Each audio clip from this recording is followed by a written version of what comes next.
Okay, so today I want to take it back to AK Star Signs when he spoke about the youth and them not being remembered, that the culture was losing its identity, and that these new artists weren't planting anything that would last.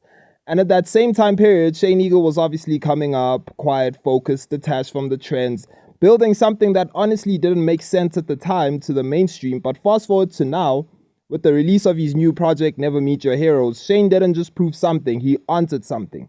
He showed that legacy can actually look different. He showed that building your own brand, your own audience, your own narrative outside of the mainstream noise can still be remembered and respected and studied. So today I'm trying to break down how AKA might have been wrong about Shane Eagle, not out of disrespect, but out of growth, hindsight, and evolution of the culture. You have to be proactive. You have to be having a press run, radio tour. You can't just drop an album, a surprise album, and expect people to be excited about it. Okay, so when AK spoke on the younger generation, focusing on the aesthetic and aesthetic only rap, he was responding to a wave. He wasn't wrong about the wave itself.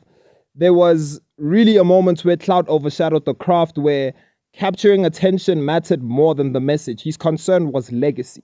Would these artists be remembered? Would their discography impact the country and the nation? Would their music matter beyond trending topics?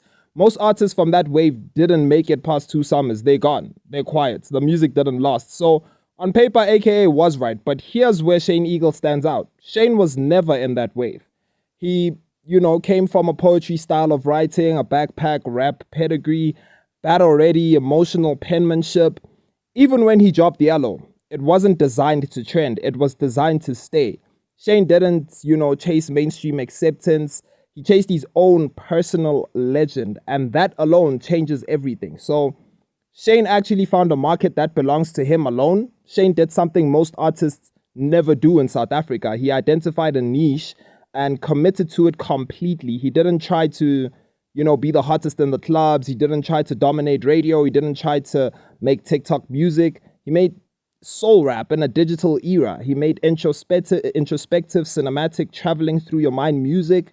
And there is a global audience for that. Hip hop has grown, guys. He built a community of listeners who don't care about trends. They care about storytelling and interior truth. So these are the type of fans who, buy merch, collect vinyls, pay for tickets, travel for shows, stay for 10 years because we actually grow with Shane, because he's growing as well. So Shane is not playing the national market type thing. He's playing the international niche longevity market. I'm not going to lie.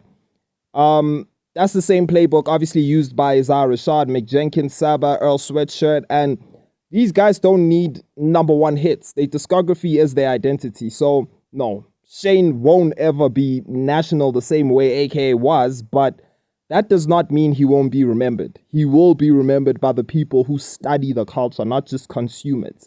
And, Shane and artists like him are blueprinting something new.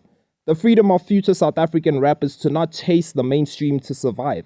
They're proving that you can make niche music, you can rap in your own emotional voice, you can avoid the gimmicks, you can build slowly and still make a living. So this is critical because it widens the genre. It creates, ecosystems, not just trends.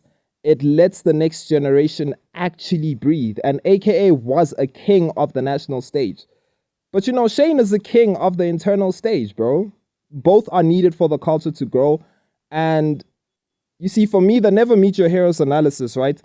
This project is Shane leveling up. He's not just, rapping, but it's almost like a philosophy. The album title itself is layered through a commentary of, disillusionment, the reality of idols being human, the acceptance of stepping into one's shoes. And the album is Shane saying, I don't need to chase what came before me. I am my own reference, and musically, he sharpened everything. Cadence is cleaner, writing is heavier, production is cinematic, themes are focused. Plus, this is important that, Shane finally leaned into being South African while still sounding global.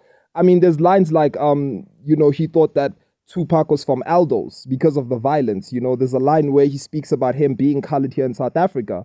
But when he goes to America, he's, forced to be black. But He's placing global mythologies into, local soil. He's telling the world our stories are universal too. And, we need to keep something in mind that this generation that raps in English and all of this, my problem is not the English. My problem is just the references. If you can just reference home, I'm cool with you. I don't care how you sound, you know what I'm saying? Because we grew up in a time where the world seems so small.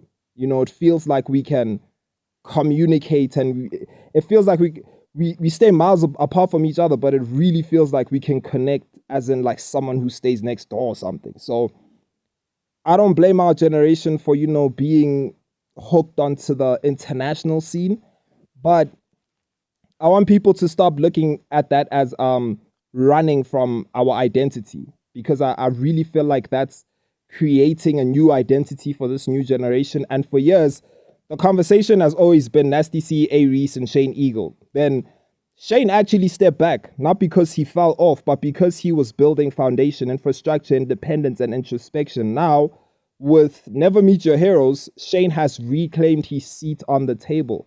And it's not crazy to say that right now, Shane might actually be above Nasty C and Reese in terms of artistic maturity, right?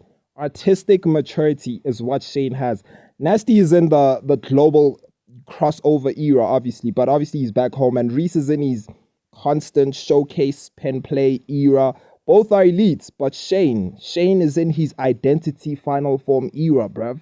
The era of purpose, the era of, sportsmanship as well, the era of message. And when an artist reaches that stage, the the music stops aging. It stays.